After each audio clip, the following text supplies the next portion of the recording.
Okay, people, welcome to my final review of The Bard's Tale 4. Basically, in this final review, I just want to tell you guys, go out and buy this game. It has gotten a lot of mixed reviews, and a lot of the reviews are not due to the game itself. They're due to the bugs and issues we had with the game, and also the issue with Kickstarter. I'm going to kind of explain the issues it had, what they've done to change those issues, and why I think you should pick up this game. So let's begin here. So when this game first came out, it was a Kickstarter project, and they decided to use a third party to go through divvying out the Kickstarter rewards. And there was a big issue on launch day where a lot of the people couldn't get their premium version and unlock everything, and it was a big to-do. So since that time, they have worked very hard to get everyone what they need, but all the people who backed the game and put in large amounts of money, $70, $100, $200, not getting their backer rewards, has led to a lot of the negative reviews that you see about the game on Steam. Also, the game, when it first came out, had a lot of bugs, and I experienced these bugs like everyone else. I got to a quest where I didn't do it in a certain order, and so the game was completely unable to go from there. And the way that the saves work, you only get like 2 hours worth of saves, so if you didn't do something more than 2 hours ago, you couldn't start from scratch. So, I sent in a message to them, and they gave me a free copy of the Ultimate Edition as an apology for it. So they're working through the bugs, and they're trying really hard. And since the release of the game, they have released 2 patches now, and they have drastically increased the performance of the game, the graphics of the game. It still hangs up a little bit in combat. There's still some slow things, but it is a drastic improvement from the beginning of the game, which is why I think you should give this game another shot if you didn't right away. Now let's talk about the game itself. I have well over 100 hours into this game, and I continue enjoying playing this game. Bard's Tale 4 is not a linear progression, it is a circular progression. So basically, there is a main quest line, but there are a lot of side quest things that are not part of the main quest line. If you get to a certain part in the main quest line, you cannot go back. So doing the side quests are kind of important if you want to see all the information, but they don't tell you any of that. You have to go and explore and find it on your own. And that's what I love about the game. You might run into a puzzle in the sewers and be like, man, I don't know how to finish this. Well, it's because you don't have it yet. You have to go to another location and learn something and then come back. So you got to write it down on your little notebook. Oh, I got to remember to do this. So it's kind of a circular game where a lot of quests require you to progress further in the main story and into the zones to then solve things in the previous areas you once were, which forces you to go back to certain areas that you were in the beginning. So I really like how that works. I don't care about a lot of the combat that people are talking about. So to me, the combat is fun. You have different builds you can try out. Is it limited? Yes. But there's different items you can pick up, and in the end of the day, you're probably going to end up using the same abilities in every single fight, but you'll see in this video at the end encounter, I came to this gigantic dwarven thing I've never seen before, and he was completely shielded where I couldn't do any physical damage to him. So I actually had to change my party around and get a full-blown mental damage type character to even have a chance on this guy. So people complain that the masteries only having 4 is limited, you can't use all your abilities, and then on top of that, your skill choices are very minimal, you use the same repetitive stuff over and over again, and there is some truth to that. But the combat itself is still interesting in what your gear does. If you have certain boots on that allow you to move 1 spot versus 2.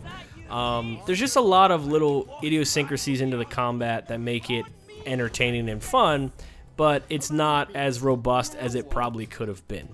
So that's my thing with this review, is don't get hung up on the reviews, don't get hung up on the combat. This game is a Bard's Tale game, and in my opinion, it's about the exploration, it's about the puzzles, it's about figuring out stuff you didn't figure out before.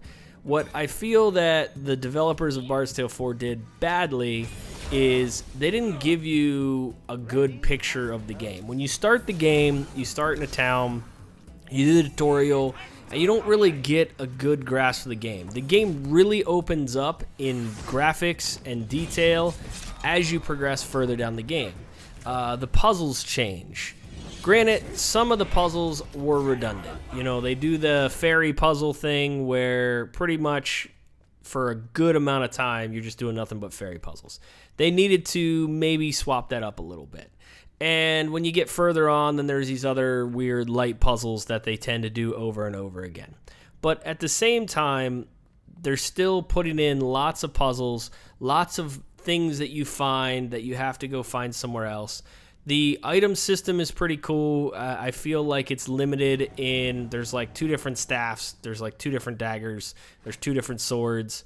They need to increase all of that to make it a little bit more customizable. I still can't stand the inventory system, but that's just me. Once you realize you don't need a lot of that stuff, you're going to end up selling it all anyways, so it's not as difficult to manage.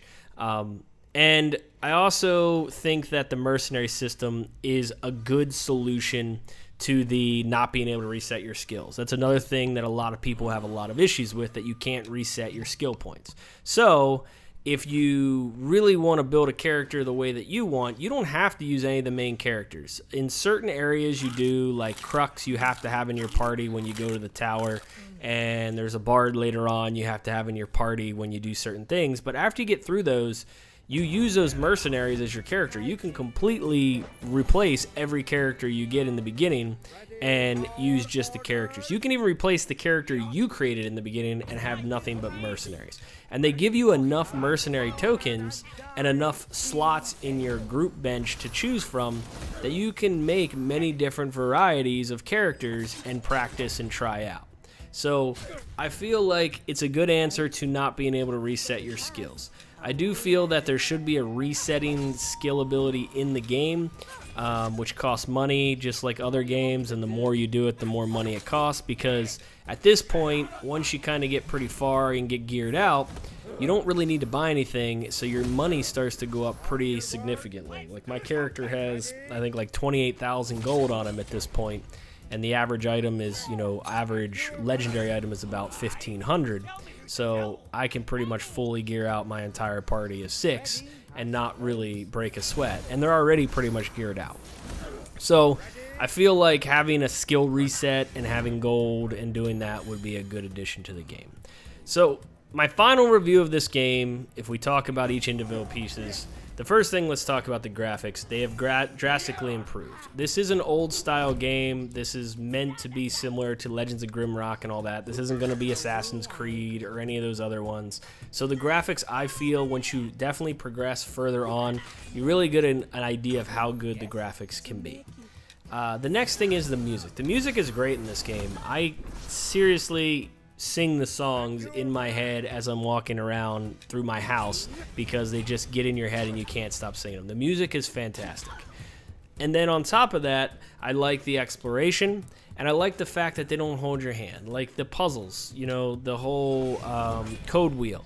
You have to download a code wheel or print out a code wheel. There's a guy who's created a Steam code wheel, and you need that code wheel and an almanac that you pick up in the inn in order to figure out all the offering puzzles. And then you have the puzzle weapons and how to unlock those, and they don't really tell you. You got to figure it out on your own. So just all the different things that you have to try and figure out on your own just adds to the exploration of the game, and them not holding your hand. Like, you don't know how to do certain things, or you might just say, hey, what's over here? They don't explain it to you, and a lot of people get frustrated with that, but to me, that's the fun of the game, is exploring new things. This whole video is around the Dwarven Ruins, and I didn't even know this existed until like my 3rd playthrough. It's off the beaten path, and I'm like, hey, what's this? And it was really fun to enter an area that had exploration that I didn't know existed. And then the other thing that I really like about this game is I feel like the voiceovers and the characters are really good. Now, people still complain about the cons of the game. It still has bugs. I'm not going to lie about that. It still has some issues with the inventory management system. Sure. It still has issues with lack of the amount of skills you can do, the amount of abilities you can do. So it feels kind of repetitious at times. Some of the puzzles are repetitious. But at the end of the day, you're spending $35 on this game and putting in hundreds of hours if you're going to...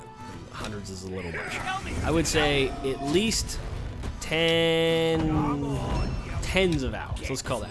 So I think the main storyline, if you just stick to the main storyline and you don't do anything else, it's about 40 hours of gameplay. If you try out all the other areas and you do all the other exploration, you could get up into the probably 60 hours of gameplay. The reason why I have over 100 is, like I said, there was a bug that caused me to have to replay the game, but I'm okay with that.